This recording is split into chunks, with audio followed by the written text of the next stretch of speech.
Hello!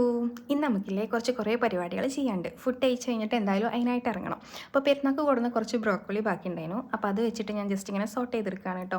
ഞാൻ first ടൈമാണ് broccoli കഴിക്കുന്നത്. അപ്പോൾ ഇനി ടേസ്റ്റ് എങ്ങനെ ഇഷ്ടമാവുമോ ഇല്ലയോ എന്നൊന്നും അറിയില്ല. ഫസ്റ്റ് കഴിച്ചപ്പോൾ എനിക്ക് വലിയ കുഴപ്പമില്ല തോന്നി. പിന്നെ ഒരു പകുതിക്കായപ്പോൾ എനിക്ക് ടേസ്റ്റ് ഓക്കെ ആയി. പിന്നെ അതൊക്കെ കഴിഞ്ഞിട്ട് ഞാൻ അങ്ങാടിക്ക് പോയി. എനിക്ക് ഫസ്റ്റ് കൊറിയർ ഓഫീസിൽ പോകണമായിരുന്നു. കൊറിയർ എടുക്കാണ്ടായിരുന്നു. പിന്നെ ഒരു second batch of name slip dispatch ചെയ്യണമായിരുന്നു. കസ്റ്റമർ നമ്മളോട് കൊറിയർ അയക്കാനല്ല, കസ്റ്റമർ നമ്മളോട് അവിടെ തന്നെ ഒരു മെഡിക്കൽ ഷോപ്പിൽ ഏൽപ്പിക്കാൻ പറഞ്ഞിരിക്കുന്നു. അങ്ങനെ അതും അവിടെ ഏൽപ്പിക്കാനുണ്ടായിരുന്നു. അപ്പോൾ അങ്ങനെ കൊറിയർ ഓഫീസിൽ പോയിട്ട് കൊറിയർ എടുത്ത് അത് കഴിഞ്ഞിട്ട് കസ്റ്റമർ പറഞ്ഞ സ്ഥലത്ത് നമ്മൾ നെയിം സ്ലിപ്പ് ഏൽപ്പിച്ച് കൊടുത്തിട്ട് വീട്ടിലേക്ക് പോരുകയാണ് ചെയ്തത്. വീട്ടിലേക്ക് പോന്നപ്പോൾ വീട്ടിലിപ്പോൾ മാങ്ങാ സീസൺ ആണല്ലോ. ഏകദേശം മാങ്ങാ സീസൺ കഴിഞ്ഞിട്ടുണ്ടെങ്കിലും മാങ്ങ കിട്ടുന്നുണ്ട്. അപ്പോൾ ഒരു കൊട്ട നിറച്ച് മാങ്ങ ഉണ്ടായിരുന്നു.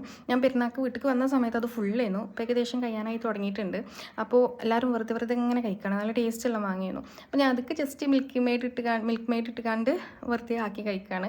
മിൽക്ക് മെയ്ഡ് പെരുന്നാൾക്ക് കസ്റ്റാർഡ് ഉണ്ടാക്കാൻ കൊടുന്നതിന് കേട്ടോ. അത് കഴിഞ്ഞിട്ട് പിന്നെ ബോട്ടി ഉണ്ടാക്കിയിട്ടുണ്ടായിരുന്നു, അതും കഴിച്ചിട്ടുണ്ടായിരുന്നു. പിന്നെ നെയിം സ്ലിപ്പ് പ്രിൻ്റ് എടുക്കാനുണ്ടായിരുന്നു. പക്ഷേങ്കിൽ പ്രിൻ്റ് എടുക്കാൻ പോകാൻ പറ്റിയില്ല. അതിനിപ്പോൾ സ്കൂൾ തുറക്കാനായില്ലേ, അതിന് മുന്നേ എല്ലാവർക്കും കൊടുക്കണമല്ലോ. ഇപ്പോൾ ആ പരിപാടിയും കൂടി ഉണ്ട്. അപ്പോൾ അത്രയേ ഉള്ളൂ. Bye bye.